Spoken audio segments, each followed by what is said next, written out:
little bit of NBA stuff here to start the show. Just got done, if you're watching this on Wednesday morning, the Lakers-Pacers game just ended. Just watched LeBron have a tip-in buzzer-beater game winner. LeBron did not play well in this game at all. It was struggling shooting, and at one point they even put up the graphic because he had 7 points. I think it's through the 3 quarters, and so he only had 7 points through 3 quarters, and so they put up the graphic. The last time I think he has over 1,200 straight games of at least 10 points. 1,200 straight games of at least 10 points in his career. To put that in perspective, number 2 is Michael Jordan, and he has like 833. So 1,200 plus games of LeBron James having at least 10 points in a game. He had 13 tonight. Didn't play particularly well, especially shooting the ball. Was 4 for 12 from the field, 0 for 3 from 3-point range. But LeBron's getting back into shape. I say getting back into shape. He's getting back to it. Of course, he missed some time with that groin injury. So this is, I think, the 3rd game LeBron has played since coming back from injury. He's going to be fine. This Lakers team, I do think, is going to be dangerous. Now, they have not played particularly well in the last couple of weeks. If you look, they've kind of lost some games that they should have won, or at least they feel like they should have won. And so coming into tonight's, they lost against the Bulls on Saturday in a bad game, a game that they probably obviously wanted to win. Gave up 146 points to the Bulls, had lost to the Bucks after they were able to beat the Nuggets. So they lost to the Magic and the Bulls. This is a win that I think they absolutely needed. They play tomorrow night against the Bulls again, this time on the road in Chicago. So tonight they get a win, a buzzer beater, tip in for LeBron, ends it, and you're still battling for that 2 seed.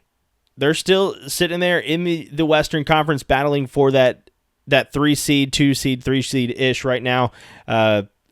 Right now, if I were to say today, March 26th, I would assume that it's going to be the Nuggets, Lakers, kind of battling it out for that 3 seed. I don't think that Houston's going to fall off that much. They have a 2-game lead over the Nuggets right now. The Rockets have been playing pretty well as of late. They had a win the other night against the Hawks.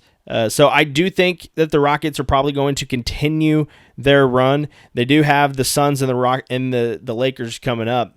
But I want to talk again just a little bit about the Lakers. In this game, you look at Luka Dončić, who led all scorers. He had 34 points. It was 11 for 21 from the field, 6 for 7 at the free throw line. Dončić finished with 34 points, 7 rebounds, 7 assists. Although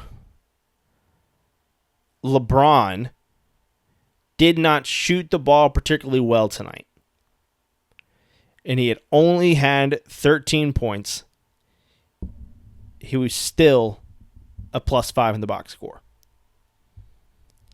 Still a +5 in the box score. Played 38 minutes, 13 points, 13 rebounds, 7 assists, only 1 turnover, 1 foul. +5, plus or minus. Even at 40 years old, if he's not getting buckets, LeBron James is still making positive impacts on a team. And I think that sometimes that gets lost. I think that we are getting to the point with LeBron that we keep hearing, yes, he's 40 years old. It's this big deal. But this is insane. We have not seen this in modern NBA history. You've seen Wilt Chamberlain. They talked about Wilt Chamberlain could have played until he was 45. There were teams apparently calling Wilt when he was in his 50s, asking if he wanted to play basketball because they felt like he could still play the game at a high level. But we haven't seen that in modern basketball, where on any given night, LeBron is still a top 10 player in this league, a top 5 player in this league. He had that little stretch run earlier in this season that he was looking like maybe the third best player in the league. And at 40 years old, you're going to have some off nights. And tonight was one of those. 4 for 12 from the field. Wasn't shooting the ball well. 0 for 3. Luckily, he only took 3 3-pointers. Sometimes LeBron gets into a mode where he's going to try to shoot himself out of a funk and takes bad jump shots even though he's not hitting them. I don't think he's done that as much with the Lakers. He used to do that with the Heat.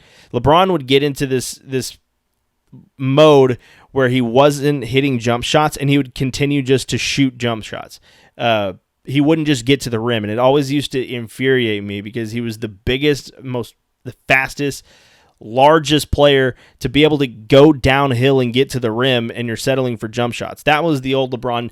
New LeBron, I think, understands a little bit more and doesn't try to shoot his way out of these. So only 0 for 3 from 3-point range. But the last tip-in play, Luka missed the floater, and nobody boxed out LeBron. LeBron was just able to come onto the short block, get it, tip in, easy. And as soon as it left his hand, as soon as he jumped up there and tapped it in, I knew it was going to count. And the Pacers bench looked stunned, but nobody blocked out LeBron. I mean, he was able to just easily get down to the basket and tip the ball in.